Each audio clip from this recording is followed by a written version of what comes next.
80% de las actividades que ustedes van a realizar ya como médicos.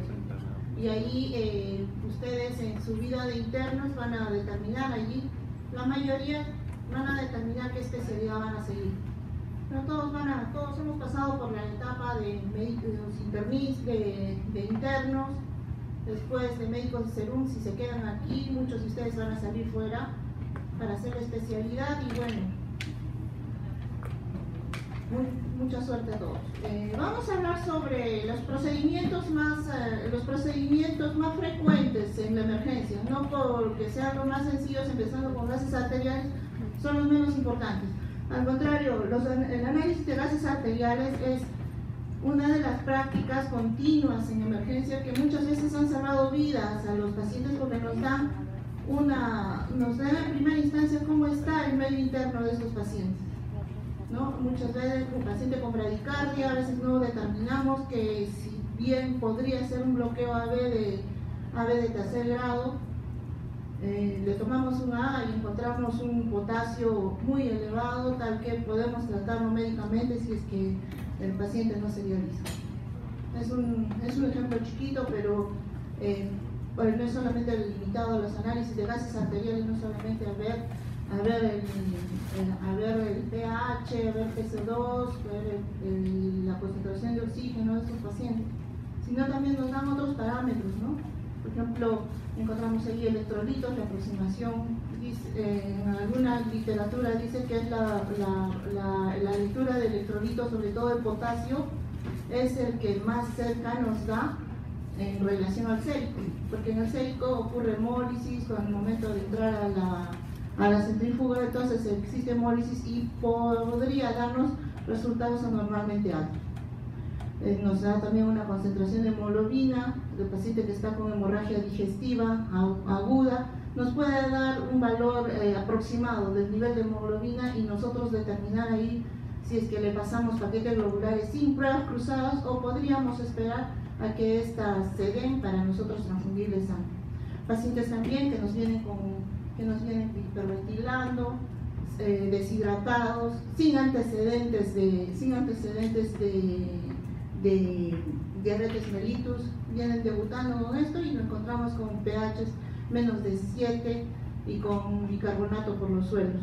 Igual también nos presentan pacientes que sin ser diabéticos, el AGA le tomamos un AGA y podemos ir, mientras hacemos la anamnesis, podemos ver a un paciente con una acidosis metabólica severa, tanto así de pHs de 6.5 o menos, con bicarbonato en 3, y es un paciente que luego, haciendo la anamnesis a la par, encontramos que es un paciente con intoxicación por metanol, ¿no?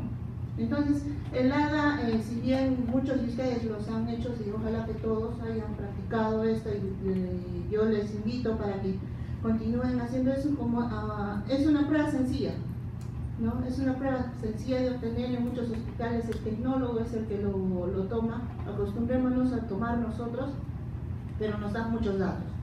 La obtención de resultados incorrectos, hay que tener en cuenta que los análisis de pH y gases en sangre pueden ser peor para el paciente que la ausencia de resultados. ¿Qué quiere decir? No es solamente tomar el AGA, sino también interpretarlos bien, porque si no interpretamos bien nos va a ser peor que no tener conocimiento de ello. Si se nos va, por ejemplo, un PCO2 encima de 100 con un pH de 7.3 y el paciente está dormido, creemos de que es un paciente que está el paciente con un ACV, ¿no? Y al contrario, es un paciente que está con una narcosis por PCO2 elevado, ¿no? Entonces hay que tener en cuenta, no solamente de tomarlos, esa es la parte bonita, la parte de realizar el procedimiento, pero hay que saber interpretar. Los gases arteriales consisten en extraer sangre arterial o canalizar una arteria a través de una punción en la piel, directamente al lumen de la arteria elegida con fines de diagnóstico o de monitoreo. Extraer sangre, esto específicamente es en emergencia, ¿no? En emergencia punzamos la arteria, ya sea la radial o la braquial, si es que no la femoral, y muchas veces la pedia. En ese orden es el que se realizan las punciones: arteria, braquial, la femoral y la pedia, en algunos casos que eso no se puede obtener. Nosotros punzamos ahí la arteria. Canalizan la arteria más en cuidados intensivos, ¿no? Donde para evitar, el paciente se le va a tomar 1, 2, 3 veces al día las pruebas de gases arteriales.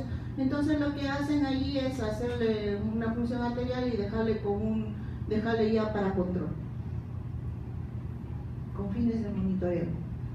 Pero este procedimiento, por muy sencillo que sea, y a la medida de que ustedes van a irlo practicando, puede tener también complicaciones, ¿no? Obstrucción transitoria de flujo sanguíneo secundario a espasmos de la pared arterial. No olvidar que los vasos se contraen, y sobre todo en las arterias que son ricamente nervizadas. Entonces una punción a una rama del vaso puede ocasionar una obstrucción, un espasmo de la pared arterial. Coagulación intraluminal, si los intentos son muchos y el paciente tiene procoagulabilidad, podemos ocasionar una coagulación intraluminal y por ende podemos ocasionar una trombosis de arteria. Hemorragia con formación de hematoma, eso es lo más frecuente. Mientras más inexperto es la persona, entonces le va a ocasionar pequeños hematomas, ¿no? Pequeños, ojalá, si nos damos cuenta, podemos ocasionar perforación de la pared arterial. El que no ha perforado una arteria haciendo un AVES, que no ha hecho AVES. Así que si es que ustedes han hecho gases arteriales y se le ha hecho un hematoma al paciente, es de que sí han pulsado allí arteria, pero eso, ¿quién no lo ha hecho a un inicio? No se desanimen, y bueno, es una complicación, pero haciendo una buena presión es que se va a poder resolver esto. Respuesta vagal e infección con menor frecuencia. Respuesta vagal, no olvidar que las arterias son más inervadas que las venas, ¿no es cierto? No olviden que una de las arterias está el plexo carotídeo, que ocasiona también reflejos vasovagales. Igual puede ocurrirse en las arterias, puede ocasionar vasovagal. Un dato curioso que ocurrió hace poco en el hospital de una niña que estuvo deshidratada. Le colocaron suero para hidratarle, le colocaron medicamentos tanto como iosina, metamizol, le pusieron ciprofloxacino, le pusieron dimenigrinato. Les digo qué medicamentos le colocaron, además del cloruro de sodio. Le colocaron todos estos, y todos estos que en común tienen, que todos son potencialmente que pueden ocasionar alergia, ¿verdad? Les estoy diciendo iosina, metamizol, les estoy diciendo gravol, ¿sí? Son potencialmente, pero la paciente, una joven de 15 años, se toleró bien. Estaba muy bien, la recibimos, bueno, hablamos con la mamá, le vamos a dar de alta, le dije, ha tolerado bien la vía oral, entonces se va a la casa con indicación. Pues vaya señora, que le retire la vía a la enfermera. La enfermera va y le retira la vía como miles de veces lo ha retirado. Pero ¿qué pasó?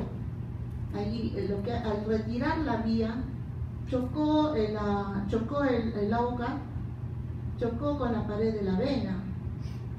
Chocó con la pared de la vena y la paciente hizo un vasovagal al momento de retirarle la vía, ¿no? La niña se puso pálida,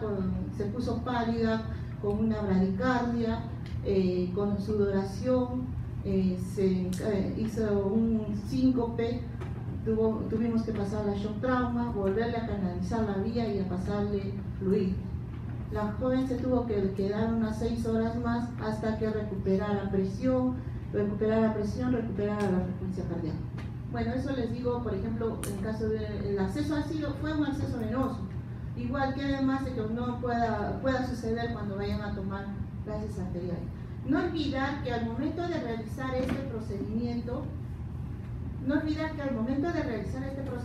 en este caso quienes tienen que estar cómodos son tanto el operador como el paciente, ¿sí?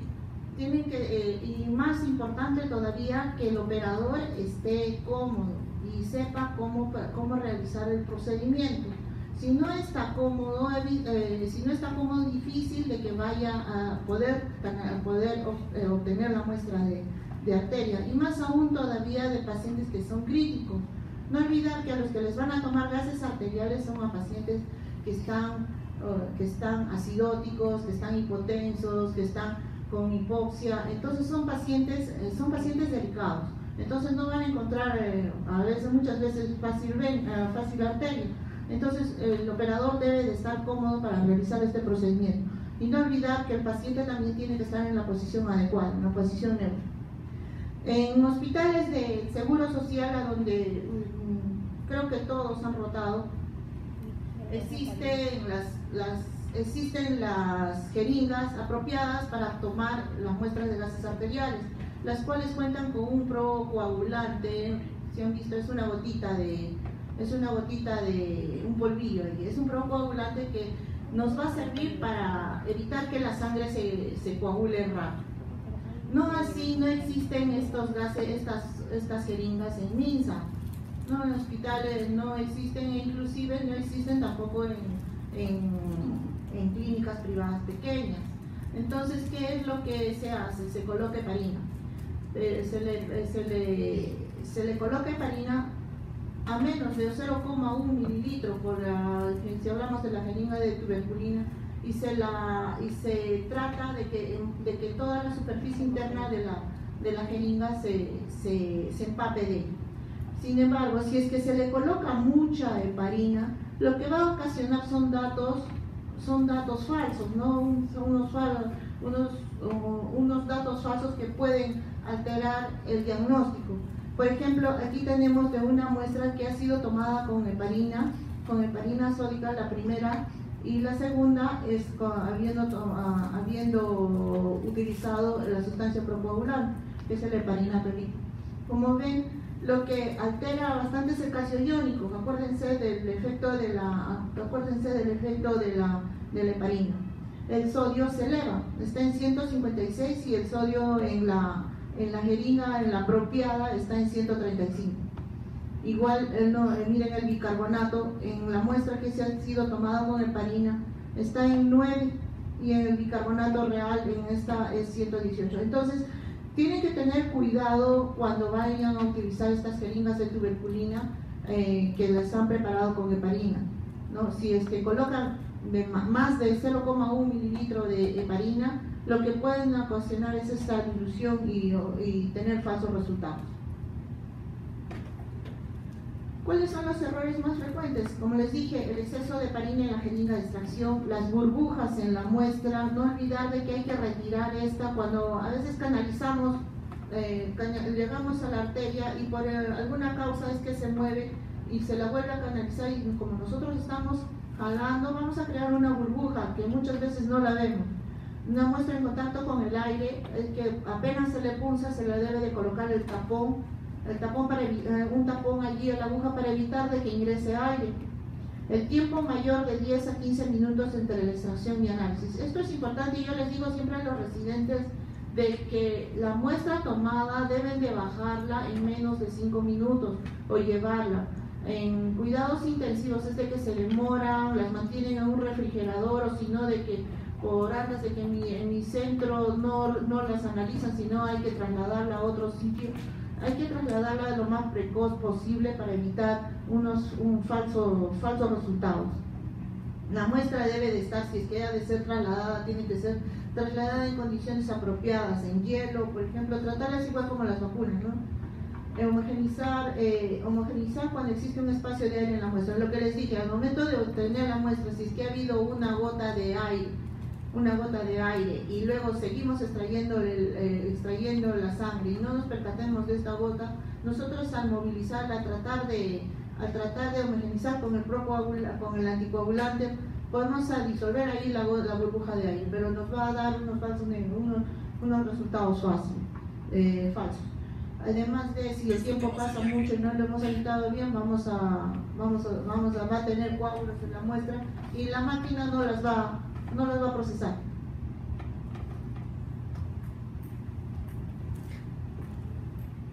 ¿Cuál es el siguiente procedimiento que que hacemos en emergencia, dentro de los más comunes, es la intubación endotraqueal. Es obvio, la intubación en la parada cardiorrespiratoria, tenemos que intubar al paciente. Y es más, la intubación del paciente va a marcar el final del RCP básico y vamos a pasar al RCP avanzado, ¿no es cierto? Vía aérea definitiva es lo que va a marcar, es lo que marca el paso de RCP básico al avanzado. Obstrucción de la vía aérea también es una indicación para colocar, ya sea dentro de la vía aérea o extra vía aérea, a la cabeza los tumores laringeos. A veces, en la última guardia que tuve con, no sé si están aquí presentes los alumnos, que creo que el 90% afectado, tuvimos un paciente con un cáncer laringio, un tumor laringio que estaba obstruido en un 90%, ¿no? Solamente pasaba por ahí pasaría a las fosas una sonda nasogástrica y el paciente no estaba con estridón. Entonces ahí teníamos que o intubarlo o si no hacerle traqueostomía. Menos mal, bueno, estábamos en alerta, acudió allí el cirujano de cabeza y cuello en la noche y lo entraron a sala. Pero en estos casos necesitamos allí intubarlo de emergencia, si es que no con un tubo número 8, que es el que regularmente utilizamos. Muchas veces tenemos que usar los tubos pediátricos, el número 5, el número 4, con ayuda del buggy, ¿no? En TEC para protección, para neuroprotección, con Glasgow menor de 8 es indicativo de intubación al paciente. Paciente con insuficiencia respiratoria, cabe decir los pacientes que están con la respiración ya de pescado, o con respiración, una frecuencia respiratoria menos de 10 o mayor de 30 respiraciones por minuto, es indicativo de intubación. Ya dijimos sobre disminución del Glasgow, descartando causas rápidas y fácilmente reversibles, como intoxicaciones, sobredosis de opiáceos o hipoglicemia. Bueno, esto es relativo, que la disminución del nivel de Glasgow menos de 8, pero descartando causas rápidas. ¿Me podrían decir una causa rápida que no sea necesario, si la resolvemos, no va a ser necesario intubar al paciente? Hipoglicemia, muy bien. Pacientes vienen casi en parada por respiración o una respiración néusica, le encontramos por hemoglucotés, ahí más fácil, el hemoglucotés nos va a marcar 18, nos va a marcar 17, ¿no? Esos son los extremos, pero le pasamos allí, le pasamos 6 ampollas de dextrosa 33 y el paciente despierta. Otra es la sobredosis de opiáceos, ¿no? Sobredosis de opiáceos nos va a ocasionar en estos pacientes también un deterioro del sensorio, pero les dije, esto es relativo. Si es que el paciente está intoxicado y no despierta, le ponemos, ¿cuál es el antídoto? Para flumacenilo para los pacientes que están con benzodiazepinas, ¿no? Naloxona para opiáceos. Bueno, si es que le colocamos el flumacenilo, por ejemplo, para pacientes con intoxicación por benzodiazepinas, pero el paciente ya sabemos que se va a volver a dormir porque eso es momentáneo, mientras que recupera sensorio, va a ser necesario de intubarlo hasta que el paciente despierte, ¿no? Que tenga un buen reflejo laríngeo, un buen reflejo oxígeno, ahí es que podríamos retirar. Puede ser pacientes con cirrosis, encefalopatías hepáticas, grado 3, entonces a ellos tenemos que intubarlos hasta que haya una mejora, es decir, como protección de la vía aérea. Pues, dime. Doctora, y en ese caso usar dispositivos suprabióticos. Ya, ¿qué pasa con los dispositivos como la máscara laringea o el Fast Track, por ejemplo? Estos van a proteger en realidad la vía aérea. No, estos pacientes en riesgo de los pacientes con intoxicación, lo que va a ocurrir es que van a tener el riesgo de una aspiración, ¿cierto? Entonces, estos dispositivos que bien es cierto nos salvan del apuro, por ejemplo, para ventilarlos a los pacientes, no protegen del todo la vía aérea, ¿sí? Nosotros insuflamos insuflamos el CAP, pero no va a proteger del todo. Lo único que se ha probado de que protege la vía aérea de posibles aspiraciones es la vía aérea definitiva. La máscara laringe, FASAN y todo sí están indicados, por ejemplo, para suministrar oxígeno, para ventilar al paciente en casos de intubación difícil o si no para el uso en el prehospitalario. Pero como definitivo y para protección del 100% de la vía aérea y protegerlos de aspiración no se da.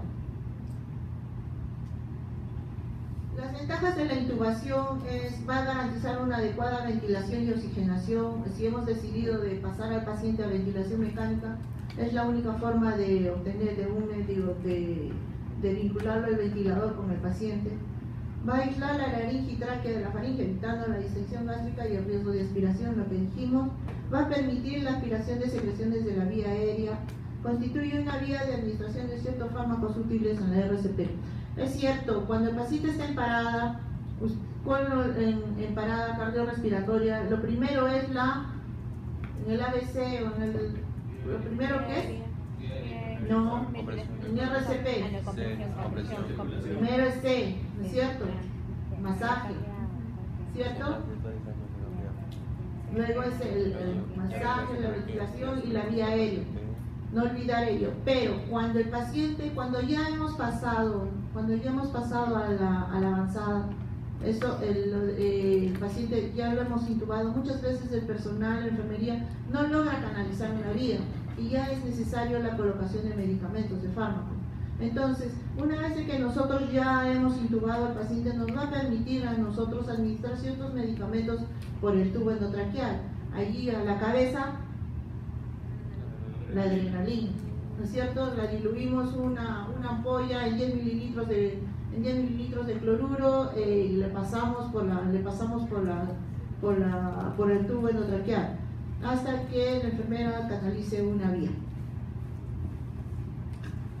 Bueno, y permite la aplicación de presión positiva al final de la expiración. Esto es el PIP, ¿no? Esto ya en casos de pacientes que tengamos que reclutar o que falló la ventilación mecánica no invasiva, que cada vez está más, estamos utilizándola más, pero en casos que en pacientes que nos han venido el año pasado, pacientes con síndrome de distrés respiratorio, ¿no? Y sobre todo en pacientes, el año pasado, este año y a finales del año pasado nos han venido pacientes jóvenes, o sea, entre edad de 40 a 60 años, sin antecedentes de nada. Han venido con neumonías bilaterales severas, en que hemos tenido que hacerle reclutación en emergencia, que habitualmente eso no se hace en UCI, ¿no? Y bueno, la única forma de intubar a estos pacientes. ¿Qué complicaciones tienen? Hay que hacer, las complicaciones es la incapacidad para intubar, la hipoxia y el paciente fallece debido a que no se ha logrado canalizar una buena vía aérea, le ocasionamos hipoxia y el paciente muere. No olvidar que cuántos intentos, y me preguntan, ¿cuántos intentos puede realizar una persona para decir que ya es una vía aérea difícil? 3, pero en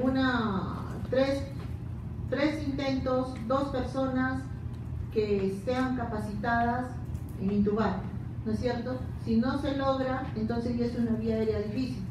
Pero la persona en sí, por ejemplo, un residente el que estamos empezando, si le damos la chance de que intube por 3 veces, entonces ya pasamos a otro. Y a él todavía no le podemos decir de que es una intubación de vía aérea, no es una intubación difícil. Sino a eso va ligado mucho a la experiencia de la persona, del operador que lo va a intubar. Sino que va esto ya por el que sé que si ya no has podido intubar en 3 oportunidades, entonces tienes que darle chance a que otra persona intube. No porque no, yo sí puedo, no olvidar que tratamos pacientes, no material muerto, no son pacientes, entonces y mientras más riesgos, mientras más intentos hagas, si no puedes, el riesgo de que cometas alguna complicación es alto. ¿Quién no ha intubado el esófago? No ha intubado. ¿Sí? Usted a a 2 alumnos creo que se les intentó intubar, no se les intentó intubar, sino se les dio para que intubaron el esófago, pero ya pues la próxima ya lo van a hacer. El problema, la complicación es que intubemos esófago y no nos demos cuenta. Es ahí el problema. Ya intubaste el esófago, pues retíralo y vuelves a intentar con otro tubo, no colocar el mismo. ¿Sí? Se tiene que hacer con otro tubo. Si intubas esófago y no te das cuenta, ¿qué peligro puede ocurrir? Hipoxia. ¿Qué más? Distensión abdominal, vómito, aspiración. El paciente va a hacer una distensión abdominal y va a retornar, si es que no por el tubo, va a retornar todo el contenido gástrico, va a pasar hacia pulmones, ¿sí? Y el paciente pues puede fallecer. Intubación bronquial. ¿Qué bronquio es el más probable que se vaya a intubar? El derecho. Muy bien. ¿Y por qué no contestan así cuando se les pregunta de forma individual? Una pregunta tan sencilla. Intubación bronquial. ¿Qué es lo que se hace? Se retira el tubo. ¿Cómo nos vamos a fijar el tubo? ¿A qué nivel tiene que estar el tubo? A 2 centímetros por encima de la carina. Bueno, les estoy dando las fechas de las preguntas de examen. Broncoaspiración por inducción al vómito, ¿no? Lo que les dije, pueden inducir al vómito, pueden inducir al vómito si es que intubamos esófago. Mientras más intentos hagamos, acuérdense que la vía aérea está alineada y también el esófago puede vomitar. El trauma de la vía aérea, que la hoja del laringoscopio, la punta del tubo guiador puede estar más afuera de lo que está el tubo endotraqueal. Podemos ocasionar hemorragia y broncoaspiración. Los pilares de la laringe, estos son con muchos vasos. Si hiperextendemos, no nos damos cuenta, o cuando metemos una aguja muy grande, podemos lesionar y eso sangra hasta que lo tenemos que entrar a la sala. El guiador, el 90% de las veces hay que intubar con guía, pero lo reglado es que estas guías sean igual que el tubo, vengan de fábrica. Pero aquí en Perú, como nosotros somos los del percuseo, incluyendo mi hospital, la guía son unos alambres, ¿no? Y esos alambres son metal. Entonces, si no nos percatamos y pasamos más allá del tubo, eso va a lesionar la laringe. Sí, va a lesionar mucosa y producir sangrado. Y a la cabeza de los traumas, sobre todo de los operadores inexpertos, trauma dental, ¿no? O tener cuidado de ellos. Como anécdota, una doctora muy experta en intubar, pero con una vía aérea difícil, le ocasionó al momento de, no tienen que palanquear, al momento de intubar se le sale el diente, un diente de oro, y se perdió. Y luego salió en la televisión que el Regaliati se robaban los dientes de oro. No olvidar de que la orofaringe también, la tráquea es una zona muy ricamente nervada por el nervio vago, puede ocasionar bradicardia y hipotensión. Ocasionar neumotoras por barotrauma. La ruptura o fuga del balón del tubo provoca pérdida del sello durante la ventilación. Los pacientes, mientras más viejitos son, tienen menos dientes y estos dientes sirven para lesionar el CAF. Al momento de intubar, no olvidar de que el CAF debe de haberse extraído todo el aire. Si lo meten así medio inflado, los dientes afilados pueden rasgar el CAF. Y al momento de insuflar el CAF, nosotros creemos que ya hubo el sello. ¿Qué es lo que va a proteger la vía aérea? ¿Por qué se llama vía aérea definitiva? Y el tubo endotraqueal va a proteger la vía aérea de la aspiración frente a los otros dispositivos que hay. Es el CAF, ¿cierto? El CAF lo que va a hacer es, va a sellar toda la tráquea con el tubo y esto va a impedir de que haya una aspiración. Pero ¿qué pasa si no nos percatamos de que el CAF está dañado? Vamos a insuflar y el CAF se va a desinflar. ¿Sí? Se va a desinflar y va a comenzar, si el paciente está en ventilador, va a comenzar no va a ciclar bien el ventilador. Si el paciente no está en ventilador, va a comenzar a tener secreciones, va a comenzar a toser y por ende se puede aspirar. La lesión vertebral cervical con déficit neurológico. No olvidar también en personas que tienen joroba, que tienen lesiones en columna cervical, si hiperextendemos el cuello, ¿qué es lo que vamos a hacer? ¿No? Le podemos ocasionar fractura y podemos ocasionar un TBM, ¿sí? Podemos ocasionar broncoespasmo también. Muchas veces a pacientes, por eso cuando se intuba, vamos a probarle nosotros, vamos a fijarnos si es que está en buena posición. Le decimos al que nos está apoyando para ocultar primero en epigastrio, para ver si no es que tuvo en el esófago. Lo segundo es en los ápices y después es en las bases, para ver si el tubo no se ha ido a bronquio. Bueno, también nos sirve para determinar si es que no hay broncoespasmo. Si hay broncoespasmo, tenemos que usar los medios para para romper ese broncoespasmo. Y podemos ocasionar infección. No olvidar de que si hubo un fracaso con la intubación de este paciente, tenemos que utilizar otro tubo, ¿sí? No olvidar de que estamos ingresando a un área séptica. Existen predictores que nos van a ayudar para determinar que esta intubación va a ser difícil o no. Tenemos la de Cornell-Lehane, la de Mallampati a la cabeza. Entre las dos, la que más es usada en emergencia es la de Cornell-Lehane. La de Mallampati la dejamos para los anestesiólogos, ¿no? Para esta clasificación la utilizan para el preanestésico, ¿no? Va el paciente, me van a operar de la vesícula, me van a operar de tal, entonces señor, abra la boca, abre la paciente, o sea, es un paciente colaborador, no se sienta y ahí ustedes van a ver cómo el predictor, cómo el anestesiólogo ya va a saber de que va a ser una vía aérea difícil. Pero no así en emergencia, a veces el paciente viene inconsciente y no le van a decir, abra la boca para determinar. No, entonces utilizamos la clasificación de Cornell-Lehane para definir si el paciente va a ser una intubación difícil o no. Y los otros, la distancia tiromentoniana, la esternomentoniana, interincisivos y la protusión mandibular. ¿Qué vamos a ver?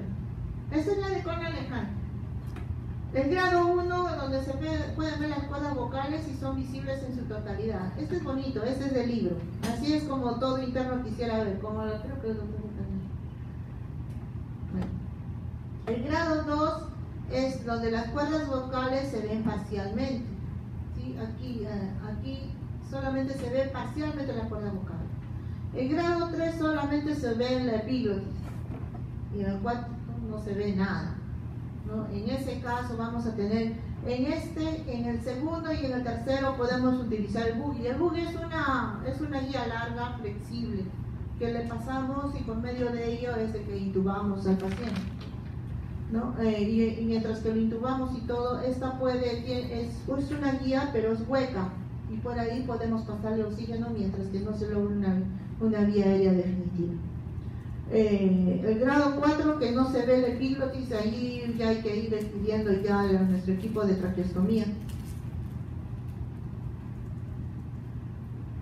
Esta es la de Mallampati, que ustedes la han visto seguramente en la anestesiología. Como les digo, cada vez menos usada, la que usamos más es la de Cornell-Lehane.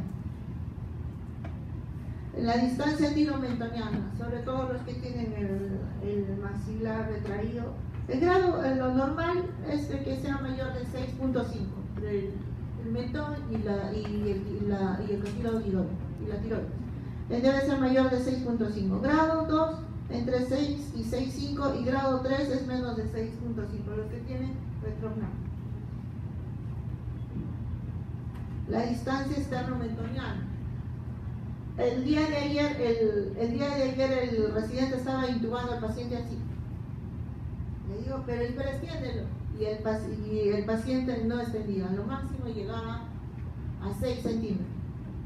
¿No? La distancia es menos de 12.5. Si es menos de 12.5, predice una intubación difícil. Aquí, ¿quiénes vamos a tener? A los gorditos, a los obesos, ¿no? De que no van a poder hiperextender el cuello. O los pacientes, y hay niños, los que tienen lesiones, los que tienen tumores en cuello, ellos no van a poder hiperextender el cuello. Y pacientes también de que tienen ya lesiones cervicales crónicas. La distancia interincisivos, si vamos a abrirle al paciente, la clase 1 es la de mayor de 3 y la clase 4, que va a ser imposible de intubarlo, es la de -2. Existen ahora unas cámaras, los Gladyscope se llaman. En estos es de que ya no necesitas estar de forma directa para intubar, ya no utilizas el mango, sino utilizas una cámara. El problema es que todavía el mango de estas cámaras son muy gruesos, ¿no? Y para pacientes que tienen una clase 2 para intubar interincisivos todavía no se puede ingresar, entonces tenemos que utilizar otros medios para intubar. La toracocentesis es otro procedimiento que todos debemos de aprender a usar. Para esto necesitamos que el paciente coopere. Lo ideal es la posición en que ustedes están viendo allí, la paciente que esté sentado frente a una mesa en la cual pueda apoyar los brazos, hiperextendiéndolos tal que las escápulas estén lo más externo del esternón, lo más externo de la cavidad torácica, ¿no? Tener todo el material listo para obtener esta. ¿En quiénes está indicado? En pacientes que están debutando con derrame pleural de causa desconocida, o si no de que se le ha tratado médicamente y ha sido tórpido. A la cabeza están, por ejemplo, los pacientes con insuficiencia cardíaca. Van el primer día a la emergencia, de que están con disnea, vamos y le tomamos una placa de tórax en la cual no solamente vemos un derrame pleural basal. Decimos, no, esto se va a evolucionar. Esto va a evolucionar si le damos diurético. A los 3 días van y ya tienen los 2/3 del pulmón, están tomados con derrame. Entonces esto se está evolucionando de forma tórpida. A ellos les va a ayudar que les hagamos la toracocentesis. Pacientes que debutan muchas veces vienen con disnea, vienen con malestar, vamos, palpamos, están mate. Le tomamos radiografía de pulmones y está todo tomado. Y no sabemos cuál es la causa. Entonces tenemos que hacerle toracocentesis. Un derrame pleural masivo de inicio agudo de un paciente eutrópico, ¿en qué les hace sospechar? Lo primerito que se le tiene a la cabeza, aquí en Perú, tuberculosis o si no una neoplasia.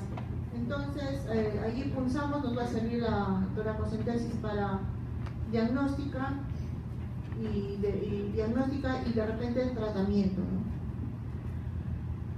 De neumonías con derrames no resueltos con tratamiento médico, como ya les dije, los pacientes que tienen neumonías con derrames, la cirrosis hepática con derrame sospechoso de infección. No olvidar de que la cirrosis es a la cabeza para hacer paracentesis, pero también vienen con derrames pleurales. El objetivo es aliviar los síntomas y permitir que el pulmón comprimido por el líquido se expanda. También está indicada la realización de toracocentesis aliadas en derrames de etiología maligna como tratamiento paliativo para aliviar la sintomatología del paciente. Es cierto, los pacientes con cáncer de pulmón o de ovario frecuentemente van a emergencia para que se les drene, ¿no? Y puede ya hacerlo como tratamiento paliativo, a no ser que se le haga una escleroterapia a estos pacientes, que ya para evitar de estarles pulsando, porque a medida que se le va pulsando cada vez más, le podemos ocasionar una empiema. Las contraindicaciones, bueno, solamente no hay contraindicaciones absolutas, solo relativas. La diatesis hemorrágica, que si nos resolvemos el perfil de población vamos a poderle hacer, es solo punzar, no colocar un tubo de drenaje. Ventilación mecánica, pero a PIB altos, entonces no podemos hacerle toracocentesis. Bajamos el PIB y podemos hacerle la toraco. Tratamiento anticoagulante, infecciones locales cutáneas en el sitio donde nos ha señalado que está el mayor pozo, allí no podemos hacerle. Incapacidad del paciente para colaborar. Esto está bien dicho, es relativo, ¿no? Para el paciente lo sedamos, lo ponemos en una posición adecuada y le hacemos la toracocentesis. Y derrames de pequeña cuantía con el riesgo de que podemos ocasionar más daño que bien. O sea, no se debe de punzar, pues cuando está menos de 200 de líquido pleural, ahí no se debe punzar. ¿Qué complicación? Puede ocasionar hemorragias si tocamos. ¿Dónde es el sitio de... ¿Cuál es el sitio ideal para hacer una toracocentesis?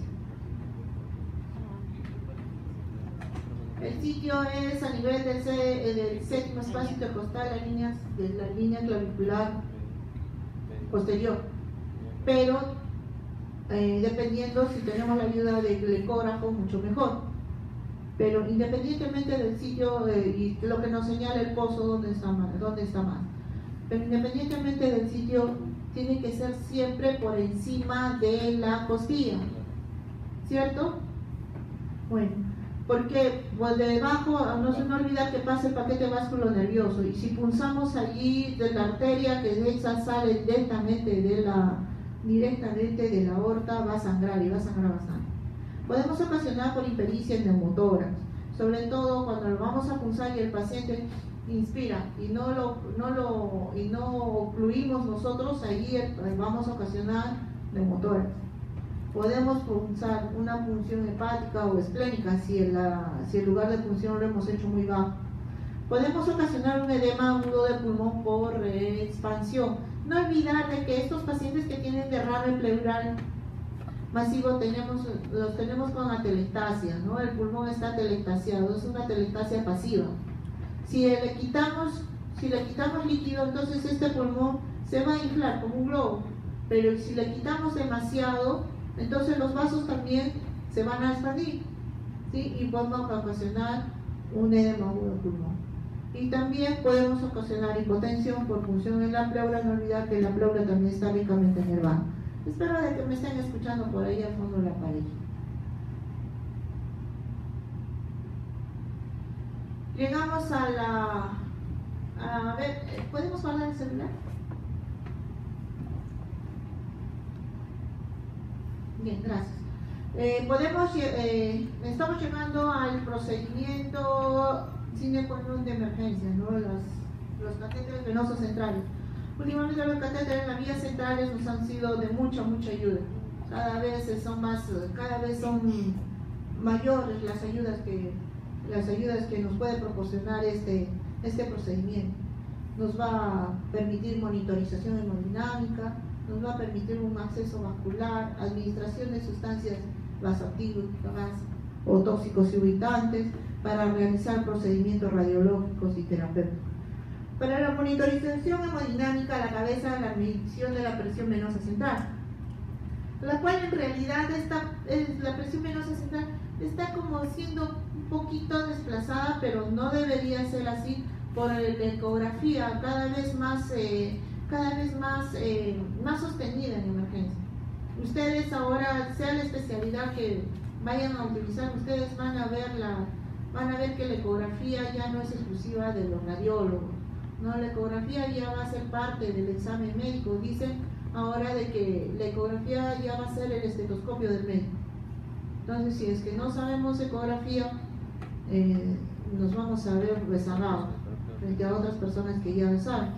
Viendo si es que la vena cava, si es que la cava se comprime, entonces todavía al paciente le falta líquido, ¿no? Pero si ya no se comprime, no le falta líquido, sí que hay que buscar otra causa de hipotensión de su paciente, cosa que antes se hacía con la presión venosa central. Pero ¿qué pasa? ¿Qué sucede cuando no tenemos la presión venosa? No tenemos ecógrafo. Entonces allí nos ayuda la presión venosa central. El acceso vascular, por ejemplo, vamos a pasar a pacientes. No olvidar de que no podemos utilizar bicarbonato en la misma infusión de cloruro, ¿no? Los vasopresores no podemos pasarlo de forma periférica, tenemos que pasarlo por vía central. Que el paciente, si son pacientes que reciben quimioterapia, reciben medicamentos por larga data, entonces ya sus vías periféricas ya no nos sirven, entonces tenemos que colocarle una vía central. Les dije, administración de sustancias vasoactivas o tóxicos irritantes. Los vasopresores sine qua non tienen que pasarse por vía venosa central. Antibióticos, la nutrición parenteral total, esto para UCI, quimioterapia también para los oncólogos, se debe de pasar por la vía central. Para medir la presión de cuña, el acceso a circulación pulmonar, se debe de colocar una vía central. Para la circulación extracorpórea también en sala necesitamos el acceso, y para la instalación de marcapasos, ¿no? Marcapasos ya sean transitorios o definitivos, tenemos que utilizar el acceso, la vía central. Pues tenemos diferentes accesos para la vía central. Los más inexpertos, los que todos ustedes van a empezar con el acceso yugular posterior. Después van a pasar a la vena subclavia, el acceso infraclavicular. Las venas, la basílica, estas son más utilizadas para los percutáneos, cuando van a colocar los catéteres para diálisis, ya de forma más, que de uso más prolongado. Los catéteres porres van a ser utilizados por eso. Y la vena femoral también ya en última instancia, cuando el paciente necesita dializarse o dializarse y no logramos acceso, se le coloca por ahí, pero es el que más riesgo de infección tiene, por la misma localización. ¿Existen contraindicaciones generales para la colocación de catéter? Sí. Algunas que ya pasan a ser relativas también. Extremos de edad.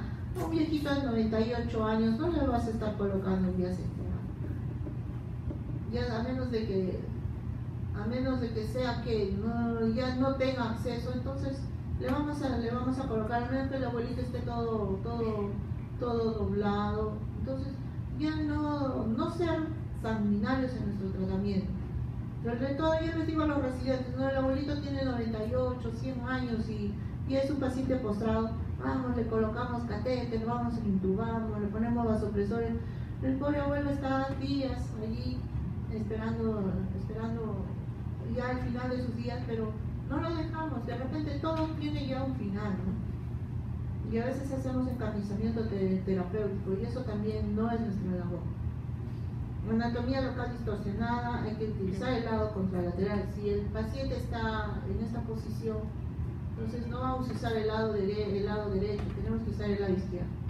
Vasculitis tampoco, no, porque le vamos a ocasionar, la vasculitis es una contraindicación relativa, digamos, porque podemos ocasionarle más infección al paciente, o si no, una reactividad de su enfermedad. Previo a la canulación venosa a largo plazo, previo a la inyección de agentes esclerosantes, tampoco no debemos colocar. Sospecha de daño vascular proximal. A los pacientes que necesitan accesos venosos de forma frecuente hay que hacerles una flegografía para determinar cuáles vasos están libres. Radioterapia previa al sitio de punción, no vamos a colocarle por ahí la vía central. Es importante corregir, si es que se puede, corregir los desórdenes hemorrágicos antes de colocar la vía central. Si es que se puede, digo, porque a veces no se logra el acceso y tenemos que colocarle el catéter con un INR de mayor de 10, porque no tiene acceso. Terapia anticoagulante trombolítica, ya les dije a pacientes que no colaboran. El paciente tiene que estar tranquilo para colocar el catéter, porque el riesgo de hacerle daño es mayor si el paciente se muere. Médico inexperto y no supervisado tampoco son contraindicaciones para colocar una vía. Y hay contraindicaciones específicas para otros accesos, por ejemplo, para el infraclavicular es deformidad de la pared torácica, neumotoras, en caso de que el neumotórax está producido en el lado derecho, ya sea iatrogénico o debido a un trauma. Si el neumotórax está en el lado derecho, coloquémosle ahí en el lado derecho el catéter. ¿Por qué? Si le colocamos a no, pobrecito, ese pulmón está ya dañado, coloquémosle en el izquierdo. Y si le hacemos otro neumotórax, van a colapsar los dos pulmones. ¿Sí? Por eso es la razón por la que se les dice que coloquen el catéter en el mismo lado de donde está lesionado. Enfermedad, el POC, también el paciente, su clavio no se debe colocar debido a que el paciente está hiperinsulado. La yugular interna, debido al abuso de drogas endovenosas vía el sistema yugular. Es una contraindicación relativa en realidad, porque si vemos que tiene buenos parámetros que no se han deformado y se le puede pasar por ahí, la medicación se pasa. Vena femoral, cuando hay necesidad de movilizar al paciente, allí el peligro es de que al momento de movilizarlo, de sentarlo, la vía se doble. ¿no? La vía se doble, entonces no vaya a pasar la medicación. Generalmente allí colocan los catéteres para diálisis. Bueno, aquí les voy a dejar de que las ventajas y desventajas de colocar la yugular externa. Esta es más utilizada por enfermería. Cuando no tiene acceso en los brazos se le coloca la yugular externa, pero por solamente determinado tiempo hasta que logren un acceso definitivo. La yugular interna, la mayor ventaja es que no se va a producir neumotórax. La desventaja es la que más hematomas produce, ¿no? Y hay menos, y una como ventaja es que menos falla en los operadores inexpertos. Cabe decir que es el primer acceso que se tienen que intentar ustedes. Y bueno, la desventaja después de colocar después del catéter que se coloca en la femoral, es el que de la yugular interna es el que más infección tiende a hacer. Bueno, están los parámetros para el yugular. Este primero, es un acceso anterior entre los dos fascículos del esternocleidomastoideo, y este es el acceso infraclavicular, debajo de la clavícula a 1 centímetro por lado, y se accede hacia la parte central del cuello, hacia la carina, y ahí vamos a lograr el acceso. En realidad es el más sencillo. Bueno, el subclavio, los apósitos son más fáciles de mantener, o sea, es menos propenso a las infecciones, pero sí es el que no se puede controlar el sangrado. No hay un sitio donde, si ustedes fracasan o chocan con la arteria, no hay un sitio donde presionar, ¿sí? No hay forma, porque ahí está la clavícula. No hacen la yugular. Si es que hacen un hematoma, pues presiona y ya no se va a hacer hematoma. En cambio, si ustedes pulsan la arteria subclavia, pues no hay forma de frenar, de hacer presión para frenar el sangrado. En la femoral, como les digo, es rápido, es fácil y hay una alta tasa de éxito. No interfiere el RCP. Si están haciendo RCP no va a interferir, excepto como las que se hacen en la parte superior, pero sí, como les digo, es la que más infecciones ocurre. Y en la branquial, bueno, bajo riesgo, y la coagulopatía no la contraindica, pero sí es común la trombosis, ¿no? ¿Cómo vamos a saber si el catéter venoso central está bien en una evaluación radiológica? A la cabeza es allí, a nivel de cuando nace el árbol traqueobronquial, allí es donde es el reparo más fidedigno, ¿no? Donde está el ángulo traqueobronquial derecho, es ahí hasta donde debe de estar la punta del catéter. Y el otro, el disco intervertebral entre la quinta y sexta vértebra torácica, es un marcador para la posición ideal del catéter. Pero si ustedes ven allí donde está el ángulo traqueobronquial, allí va a estar la posición adecuada del catéter. Si no, lo tienen que retirar. En la mayoría de los casos la ocarina también es otro reparo. No, la carina es un reparo anatómico simple y confiable para la colocación del catéter. En la mayoría de todos los casos la carina es visible radiológicamente, inclusive en placas radiográficas portátiles y de calidad pobre. ¿Qué complicaciones puede haber? La punción de la arteria. Vuelvo a decir, si no han tenido alguna complicación es que no han hecho procedimiento lo suficiente. Mucho más común al intentar punzar en la yugular externa. Es fácil de reconocer por el flujo sanguíneo. Se debe realizar con presión manual sin llegar a ocluir la arteria carótida. Y si la arteria subclavia es punzada, aplica presión por arriba y por debajo. Eso no es del todo cierto, ¿sí? Porque por la anatomía misma es de que no se va a poder frenar el sangrado. Ya esperar que tenga una buena hemostasia para que pare. Como les digo, la punción arterial van a colocar el catéter, van a colocar el punzón, el largo, y van a ver el flujo de sangre que sale, ¿no? Es con tipo latido y es más claro, un rojo más vivo que la venosa. Neumotórax, como les dije, es más común en la punción de la subclavia. También puede ocurrir en la yugular interna si el sitio de punción está muy cerca del vértice pulmonar. Un poco difícil más es cuando acceden al acceso supraclavicular. Ahí es de donde van a poder punzar el pulmón, ¿no? Sobre todo si el paciente hace una inspiración al momento de, ahí hay más posibilidades de que vaya a tocar el pulmón.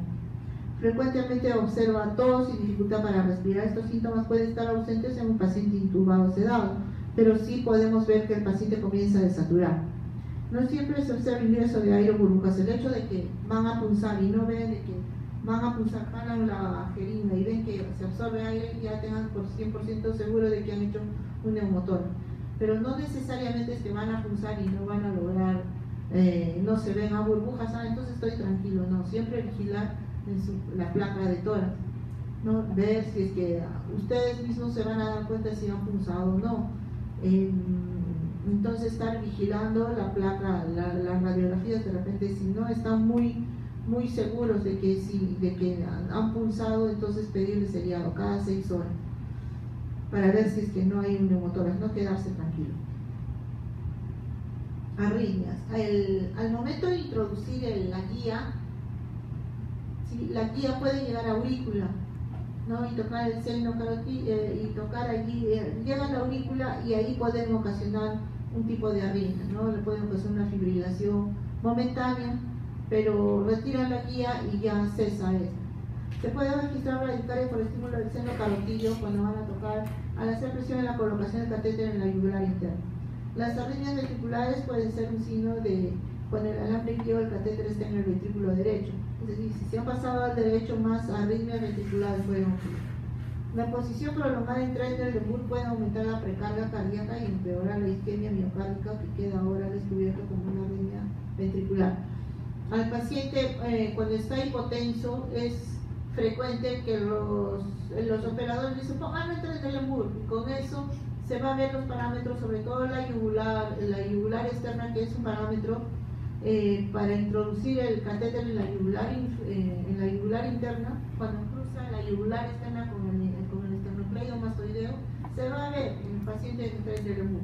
Pero si el paciente tiene una insuficiencia cardíaca, no van a lograr ponerlo al paciente, ni siquiera en decúbito, no tolera el paciente. Y si lo echan, les va a presentar una parada. Ya se durmió.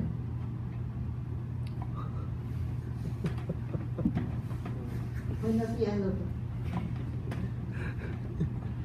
El paciente, muchas veces van a tener que colocar, estos pacientes que tienen insuficiencia cardíaca o edema agudo del pulmón, tienen que colocar el catéter en posición en el infraclavicular, porque el paciente no va a tolerar el tren del Lemur y el paciente puede fallecer en ese. Embolos de aire frecuentemente ocurren en pacientes hipovolémicos. Se puede observar disnea, broncoespasmo, desasosiego. ¿Hasta cuánto de aire puede tolerar un paciente? ¿Han visto cuando están colocando medicación, le pasa 3 centímetros de aire y la persona dice, me está pasando aire, me voy a morir? ¿Hasta cuánto de aire podemos pasar sin que ocasione molestia? ¿De cuánto? Un litro. ¿Quién da más? ¿Quién más? Loco. Es entre, sí, hasta 20 centímetros podría pasar, pero no vamos a esperar de que pase tanto, ¿okay? Porque le puede ocasionar al paciente desasosiego, le puede, puede ocasionar algún tipo de arritmia.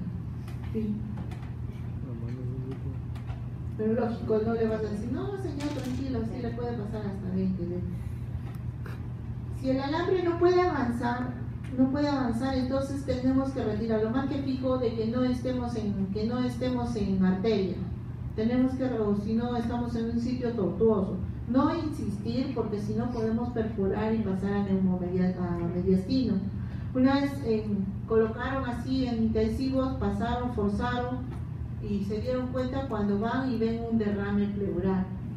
Derrame pleural, pero ¿por qué? El paciente era anémico. Derrame pleural, pero ¿por qué derrame pleural? ¿Qué tiene? Y lo que había pasado es de que por ese catéter que estaba en mediastino le habían transfundido sangre. Le habían echado la sangre hacia el mediastino.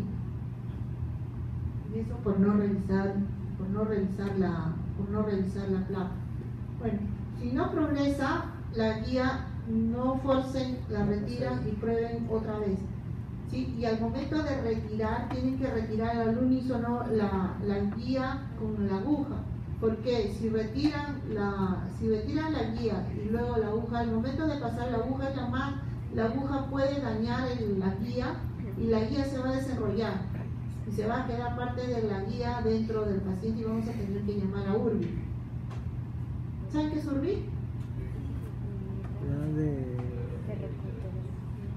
Radiología intervencionista. Muy bien, al menos alguien está despierto. ¿Cuáles son las complicaciones? Si sangrar alrededor del catéter puede sugerir una canulación arterial. Es decir, colocan el catéter pero sigue sangrando, entonces puede haber que hemos canalizado, en vez de vena hemos canalizado arteria. Pues a retirarla.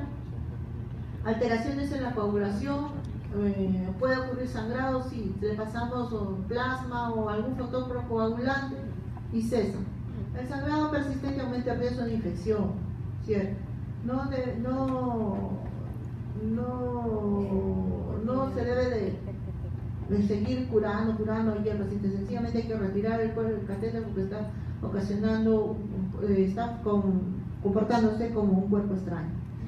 De esto se debe retirar si el paciente está hipotenso y le hemos canalizado arteria y es el único acceso que se tiene, debemos de dejarlo ahí hasta que el paciente recupere. Acuérdense que es el único, muchas veces hemos tenido que dejar la vía ahí hasta que recupere. ¿Y cómo nos damos cuenta que ya el paciente ha recuperado volemia y todo? Cuando en vez de entrar el suero, sale la sangre. Están viendo ahí. Entonces, allí se lo retira, pero haciendo con una buena compresión. Una buena compresión allí y nada más. Ver más bien de que el paciente no tenga algún signo de alteración en la coagulación. Les he traído estas imágenes. Aquí lo que se puede ver que el catéter ingresó por la vena subclavia, pero se ha ido hacia arriba, hacia el cuello, ¿no? Entró aquí, entró el catéter por acá y se fue hacia el cuello. Sí. Este catéter entró en la vena subclavia derecha y fue colocada en una función muy profunda y se ha dado la vuelta en la clavícula. No está montado en la costilla, perdón. Seguramente se va a tapar este catéter, está muy angulado. Aquí, bueno, esta imagen no es muy... este lado, si ven así ya de una forma grosera frente al otro, en este lado hay trama bronquial, en cambio en este no. Es lo que ha pasado, una neumotórax. Aquí el catéter subclavio ha perforado la vena cava y la vena cava superior, por lo que ha ingresado a mediastino. No sé si lo logran ver, está así angulado y está para este lado. Se debe elegir el catéter con el número de luces necesario. Si es una falta de acceso vascular, basta con un acceso, con un número, con una luz, ¿no? Es más delgadito. Pues generalmente para los pacientes crónicos, pacientes necesitan hidratación y ya. Si es que vamos a colocar varios medicamentos al paciente, entonces no vamos a colocarlo de un lumen, sino de 3. Si el paciente va a necesitar diálisis, tenemos que colocar el de 14 French, que es el más grueso. Si el catéter fue colocado en situación de emergencia, reemplazarlo dentro de las 24 horas. En emergencia a veces el paciente está en paro y por salvar la vida a veces no se logra hacer la asepsia y antisepsia necesaria y adecuada, entonces tenemos que retirar ese catéter dentro de las 24 horas. Ese es el lema de la UCI, ¿no? Usar siempre técnica aséptica, incluyendo gorro, barbijo, camisolín y guantes para la colocación del campo. No por estar en emergencia no debemos de guardar la debida asepsia y antisepsia. Para la nutrición, para integrarse, debe usar siempre una vía exclusiva, no mezclarla con medicamentos. Pero, por ejemplo, hay un paciente oncológico que les viene con un POR, que es el único acceso que tiene, y les viene convulsionando. Entonces, abran el POR, abran la vía central, aunque les digan de que es solamente para quimioterapia, pues ábranla y una vez que ya la han abierto, y ahí van a canalizar el bien. La experiencia del operador va a reducir claramente la incidencia de complicaciones.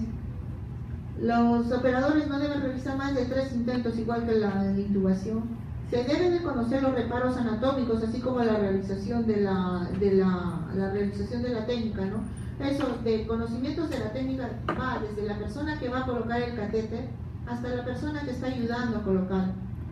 Se debe escoger la técnica teniendo en cuenta también al paciente. Se debe evitar catéteres en los femorales por el riesgo de infección.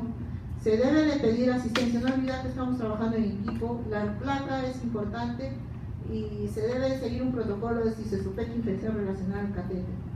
Igual se debe seguir el protocolo de infección, sobre todo en los catéter POR, ¿no? Los catéter POR o los de uso prolongado, a esos no se los va a retirar inmediatamente. Se debe de dejar registro del procedimiento. Otro procedimiento que se hace en emergencia es la paracentesis, que consiste en realizar una punción en la cavidad abdominal con una técnica estéril para obtener líquido asítico con fines tanto diagnósticos y terapéuticos. ¿A qué pacientes mayormente se realiza? Pacientes cirróticos, pacientes con insuficiencia cardíaca, pacientes con neoplasia, pacientes con IRC. Está indicado en emergencia pacientes con reciente diagnóstico de origen desconocido, pero que está ocasionándole disconfort al paciente. No se realiza paracentesis en emergencia si el paciente está tranquilo, no, si está hemodinámicamente estable, si no le ocasiona disnea. No se le realiza, ¿por qué? Porque en emergencia esas muestras, no lo digo solamente en un hospital, ¿no? Sino en otro hospital, ese líquido puede servir para hacerle otros estudios, que si en emergencia se lo hace se van a perder. Acuérdense, en emergencia algunos exámenes son limitados, entonces no, se lo guarda para dentro de 24 horas, eso ya no sirve. En cambio, si lo hacen en piso, hospitalizado el paciente, entonces se pueden realizar otros exámenes más que se necesitan cuando no se sabe la causa de la citis. Está indicado en emergencia cuando se sabe la causa y hay descompensación hemodinámica, cuando hay distensión abdominal dolorosa, cuando hay irritación peritoneal, se sospecha en el paciente de una peritonitis espontánea, sospecha de asitis maligna o pacientes en diálisis peritoneal, ¿no? En lo que les digo, una peritonitis espontánea. ¿Qué contraindicaciones tiene? La diatesis hemorrágica no corregida, hay que corregirlo y se le hace la punción. En caso de plaquetopenia, hay que pasarle plaquetas y plan. Cirugía abdominal previa con sospecha de adherencia. A estos pacientes es necesario hacer una ecografía para ver si no está caducado, ¿no? Si hay distensión abdominal severa y si hay celulitis de pared abdominal en el sitio de la punción. Lógico que en esta fotografía no vamos a hacerle punción, porque en ningún lado hasta resolverle esta celulitis que tiene, ¿no? Ni siquiera en el otro lado. En el lado habitualmente está ya con una lesión ahí necrótica y toda la pared abdominal está tomada con celulitis. Entonces no le vamos a hacer hasta mejorar esta lesión en piel. El sitio indicado es, tomamos la cicatriz umbilical como referencia y la otra es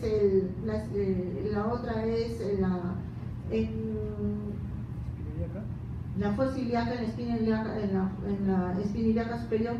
Se hace un trazo y ahí en la unión del tercio externo con los dos tercios internos, ahí se punza, siempre haciéndole con el AOCAD que se va a utilizar a 45 grados respecto a la piel, no inclinado, sino a 45 grados para acceder lo más rápido al pozo que tiene formado ahí el paciente. No olvidar que antes de colocarle se debe de colocar el estés. El peritoneo es un órgano ricamente nervado, entonces ahí le va a doler al paciente si no lo hace. Se va colocando el estés y se va ingresando con la aguja y luego ya con el AOCAD. Aquí este cuadro le trae las diferentes características del líquido acítico según las neoplasias, según las patologías más frecuentes. A la cabeza, la cirrosis, en la que proteínas van a estar menos de 2.5, a diferencia de la tuberculosis y de la peritonitis bacteriana espontánea, que las proteínas van a estar más de 2.5. De la cirrosis va a haber menos de 500 leucocitos, a diferencia de la peritonitis, en que va a haber más de 500 leucocitos. En la neoplasia también puede haber más de 500 leucocitos, pero va a haber más del 70% van a ser linfocitos, no no polimontonucleares como el APB. Bueno, ahí los dejo para que ustedes lo lean. Después, post procedimiento, es importante esto, la diferencia entre si han extraído menos de 5 litros, se le pone poligelina, ¿no? Como Respansol. La dosis es de 150 mililitros por litro de ascitis obtenida. Pero si es más de 5 litros, entonces tenemos que pasarle albúmina. La dosis es de 8 gramos por litro extraído. La ampolla de albúmina es del 20%, contiene 10 gramos. Entonces la dosis sería una ampolla por cada 1250 de ascitis drenada, de líquido acítico drenado. En los pacientes oncológicos ya no es necesario la sustitución, ¿no? Complicaciones son poco frecuentes, el más es el hematoma, puede salir por ahí si no obstruimos bien, puede salir por ahí al momento de retirar el ABOCAT, puede salir un poco de líquido, hay que tener cuidado y conservarlo lo más aséptico posible, presionar allí para que no salga, porque el riesgo de infección esa va a ser una puerta de entrada para hacer una peritonitis bacteriana. Y bueno, complicación, perforación intestinal o de vísceras son excepcionales, dado que las vísceras están móviles ahí en líquido. La punción lumbar es un procedimiento utilizado para recolectar líquido cefalorraquídeo mediante la punción con una aguja en la columna lumbar y determinar la presencia de una enfermedad o lesión. Está indicado en casos de sospecha de infección del sistema nervioso central, sospecha de enfermedades degenerativas, sospecha de hemorragia en casos de que los pacientes vengan con cefalea y hay alta sospecha de que el paciente tenga hemorragia subaracnoidea, pero la tomografía es normal y no tenemos para hacerle un angiotem, entonces hagámosle una punción. Si el líquido sale sanguinolento, entonces el paciente adquiere una hemorragia, hay una sospecha mayor de hemorragia subaracnoidea. Diagnóstico y terapéutico de enfermedad cerebral de origen hematológico y inflamación de la médula para estas son las sospechas. Ahora estas 2 semanas hemos tenido una alta incidencia de pacientes con meningitis, se debe ser por el no sé, lo que estamos determinando es porque en relación al año pasado hemos tenido más casos de meningitis. Cuando hay sospecha de hipertensión intracraniana,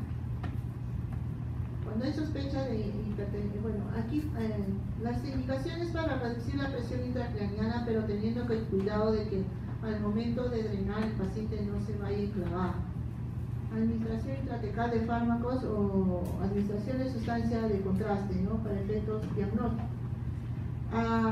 Les estaba diciendo, cuando hay sospecha de presión de hipertensión endocraniana, el bisel debe de ir dirigido siempre hacia abajo, ¿sí? Para evitar de alguna forma el riesgo de enclavamiento. El bisel del bisel que vamos a utilizar, el bisel de la aguja debe de ser siempre dirigido hacia abajo. El sitio de función es entre L4 y L5, entre L4 y L5, o si no entre L3 y L4. De preferencia es entre L4 y L5, es el sitio más indicado. Allí ya no hay médula, pero siempre con el bisel hacia abajo en caso de que haya sospecha. Si no, tranquilo. Está contraindicada en caso de lesión intracraniana con defecto de masa, cuando hay compresiones medulares agudas que pueden ser agravadas por la punción lumbar, es decir, en trauma, lesiones cutáneas, infecciones locales u óseas de la región lumbar. Relativas cuando hay alteración de la coagulación, cuando hay plaquetas bajas o malformaciones arteriovenosas en la médula, pues eso, que se tenga en cuenta eso. La complicación es que haya reacción alérgica en la piel, una sepsis, una infección local. Si es que extraemos demasiado líquido, el paciente debe de estar en posición de cúbito por lo menos las siguientes 12 horas, ¿no? Porque si se va a levantar le va a ocasionar una adecuada hidratación. Pero si hemos extraído demasiado líquido, le va a ocasionar una cefalea interesante. Hernia cerebral, ese caso de hipertensión endocraniana, sangrado local y meningoencefalitis purulenta por infección, ¿no? Si no hemos tenido una buena técnica de asepsia, entonces podemos ocasionar una meningoencefalitis. Bueno, este cuadro les traigo en la que describe los hallazgos de líquido cefalorraquídeo según si es que se trata de una meningitis bacteriana, tuberculosa, virásica, hemorragia subaracnoidea. Las patologías más frecuentes en emergencia. Y bueno, esos son los procedimientos más frecuentes en emergencia. No así, hay otros procedimientos que cada vez se realizan, ya sea porque por la cantidad de pacientes o por la patología que viene el paciente, que se realiza cada vez más en emergencia, ¿no?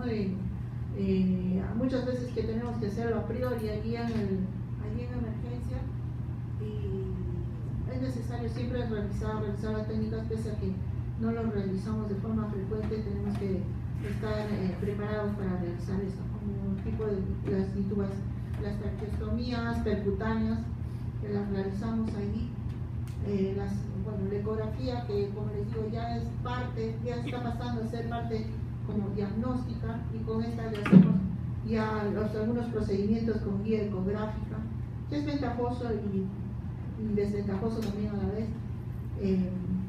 Bueno, los invito yo siempre a los alumnos, ahora que no sé si van a entrar a vacaciones o cuando tengan tiempo libre, que nos visiten, que seguimos, siempre hay trabajo que hacer.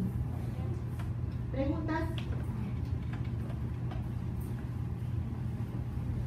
Dime, doctora, ¿y por qué no escoger la vía intraósea cuando el acceso venoso es difícil? La vía intraósea sí es ahora en el ACLS, bueno, en la soporte avanzado se está contemplando la intraósea en adultos. Antes no, antes era más para pediatría, ¿no? Pero no, la intraósea ya está dentro de los procedimientos que se pueden realizar en caso de emergencia.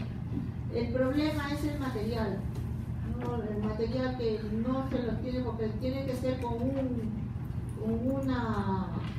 unas agujas especiales, con un trocar especial, y es por la falta de esto. No es con cualquier aguja sencillo, no, tiene que ser inclusive con un pistón, porque el hueso del adulto no es igual a la del niño. Pero sí está contemplado dentro de los procedimientos, y por falta de acceso es que sí se puede hacer. No les he dicho de las flebotomías que antes se hacían. Yo no lo logré hacer, yo no hice más que como ustedes, ¿no?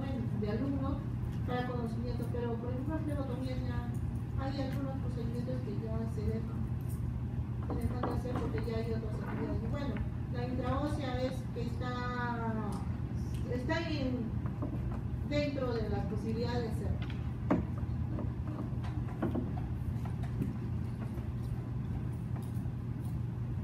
Bueno, mucha suerte en su carrera, que vaya bien, y bueno, ojalá que la mayoría sean bienvenidos en nuestro hospital los que se animen a hacer el internado por ella. Muchas gracias.